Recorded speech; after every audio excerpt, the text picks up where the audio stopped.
Drawing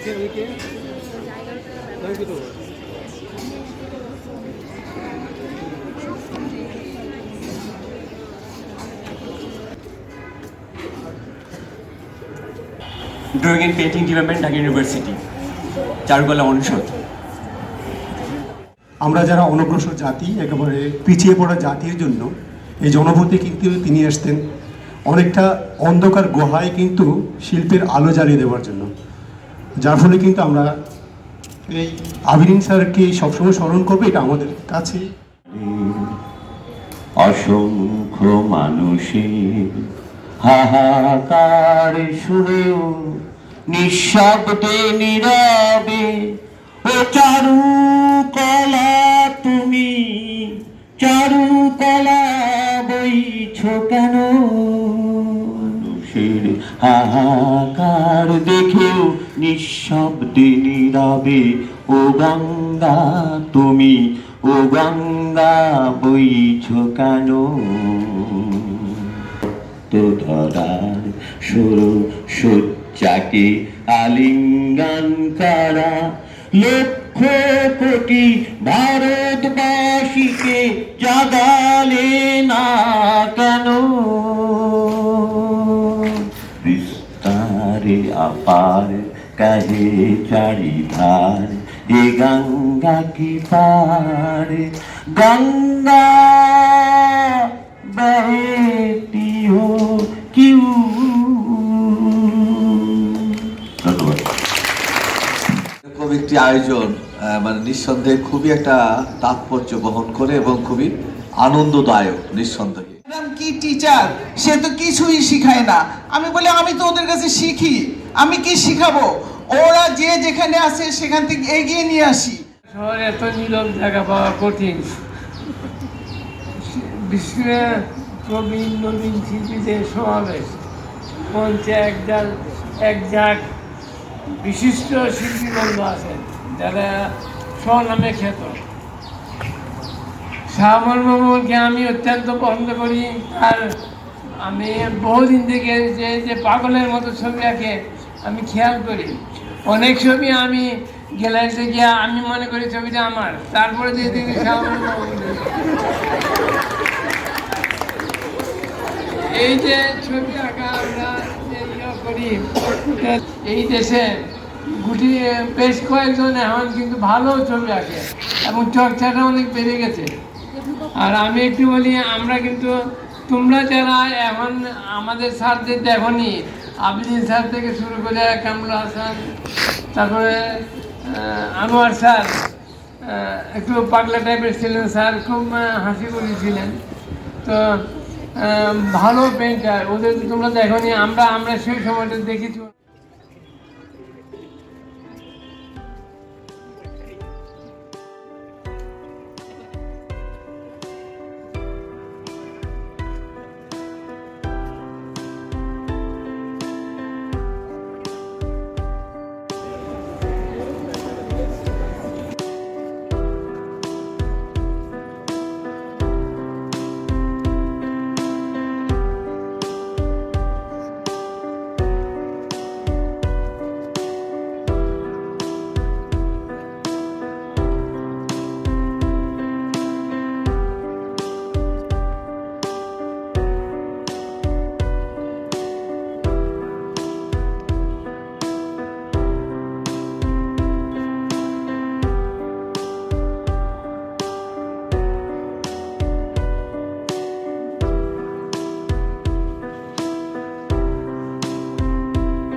তোমার ইচ্ছা, তুমি তোমার মতো করে করো।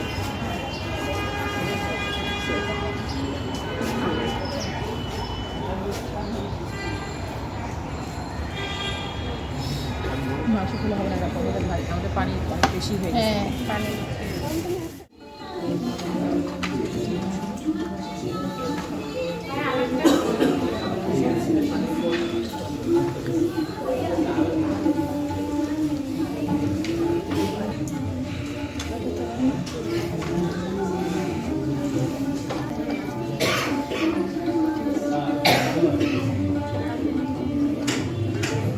এখন আমরা কাজটা শেষ করে দেব। এখন আমি কলম তুলে নেব, হ্যাঁ যখন শেষ করব তখন আমার প্রত্যেকটা টাস্ক খুব ইম্পর্টেন্ট। একটা টাস্কে 1000 বার কথা বলবো, এক টাস্ক তুমি শেষ করতে হবে, এমন ভাবে দিতে হবে, কম টাস্ক না। তুমি আপনারা আমার অনেক ভালো লেগেছিল, সুন্দর, সবাই ভালো। না আমি তো আসলে খুব এলোমেলো করে রং গড়াই গেছে হয়নি, তো আসলে এমন করে আমাকে জানতে হবে চেয়ারটা কীরকম, চেয়ারটা ড্রয়িংটা জানতে হবে, তারপর লাইটিং শেষ। মানে আমরা যেটা বলি না যে ড্রয়িং বা লাইট, আসলে কিছুই নেই, কারণ সেপারেশনটা ভয় কোথায় এই কারণে।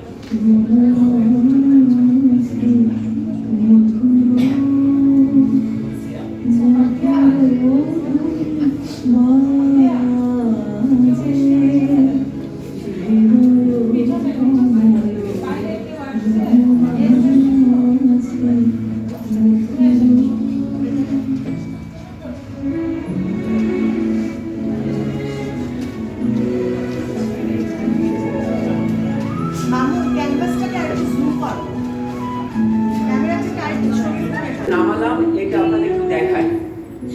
আমার এই পাশে শেড আছে, তো আমি এই পাশে ছায়া দেবো, মানে ডার্ক কামাবো এই পাশটায়। আমি যেটুকু করছি এখানে ফ্ল্যাশ হয়ে যাচ্ছে, তো আমি এইটুকু শুধু দেখাই যে এই আমি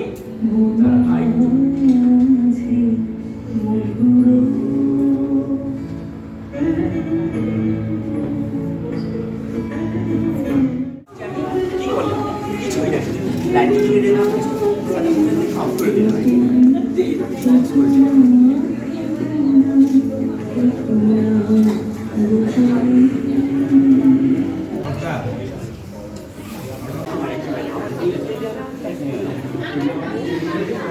এগুলোতে কাজ করে আমার আইফাই প্লেট দেখলে মজা পাবে। এগুলো একটা সিরামিক আছে এরকম, আমার চারকোনা, ওটা চারদিকে রং দেওয়া, অনেকটা মঙের মতো, মানে ওইটা থেকেই আমি সব কালারগুলো দিয়ে কাজ করি। এটা দেখছি খুবই সুন্দর, যেইখানে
তোমার আর কিছু মাথা থেকে সরাই ফেলে কাজের মাঝখানে তোমার দেখতে হবে যে ও কেমন, ওটা একটা কিরকম, ও আচ্ছা ভালো লাগতেছে বজায় রাখেন। এখন কষ্ট পাইছে, মাঝে মাঝে উকি দিয়ে দেখলেই হবে, পুরোটা দেখা দরকার নেই। ল্যান্ডকে প্রবেশ করালাম, ল্যান্ডের মধ্যে যে কালারগুলো আমার কাছে মনে হচ্ছে আমি কিন্তু আমাকেই আঁকছি, আমার মতো করে আঁকছি। সো আমি যেটা করলাম সেটা ল্যান্ডের মধ্যে আমি কিছু কালার চেঞ্জ করে, ঠিক আছে। তারপরে হলো আমি এখন আরেকটা কাজ করবো, সেটা হলো আমি একটু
ছবিতে দেখলাম, আমাকে দেখেছে সব, খুব ভালো লাগলো। তো আমি খুব আশান্বিত যে তোমাদের এইখানকার মধ্যে অনেকেই শিল্পী হবা, এই আশীর্বাদ করি।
জনম মরণ এ ভীষণ যন্ত্রণা